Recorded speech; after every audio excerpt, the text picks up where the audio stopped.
కాంగ్రెస్ మాజీ ఎమ్మెల్యే జీవన్ రెడ్డి అనుచరుడు గంగారెడ్డి హత్య మరవక ముందే జిల్లాలో మరో దారుణ హత్య.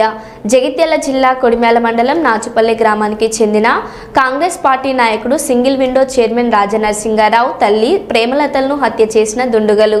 బండరాయితో తలపై కొట్టి హత్య చేసి మృతదేహాన్ని బావిలో పడేసిన దుండగులు.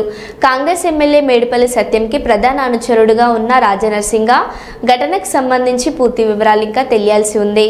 తీసుకుపోయినాక చూడుతుందండి మాకు మేము ఏం చెప్తాం ఇంకా మళ్ళీ పోయాడా ప్రయాణిస్తలేరు వాళ్ళు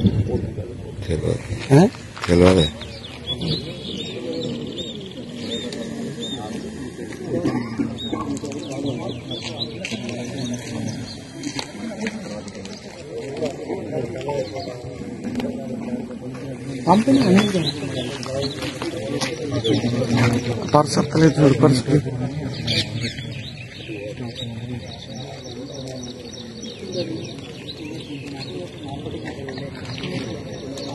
ఉదయం 8 గంటలకు కొడిమేల మండలం నాచుపల్లి గ్రామంలో Meneni Premalatha 70 years old age ఆమె చనిపోయిందని వాళ్ళ కోడలు మేనేని స్వర్ణలత వచ్చి కంప్లైంట్ చేయగా అటు ఇన్ఫర్మేషన్ ప్రకారం ఇక్కడికి వచ్చినాము. ఇక్కడికి వచ్చి చూడగా దీంట్లో మేనేని ప్రేమలతని ఎవరో గుర్తు తెలియని వ్యక్తులు రాత్రి సమయంలో కొట్టి ఈడ్చుకెళ్లి బావిలో పడవేసినట్టు అవపడుతున్నది. దీంట్లో ఫర్దర్ గా ఎంక్వైరీ నడుస్తున్నది. తర్వాత విషయాలు తర్వాత తెలియదు.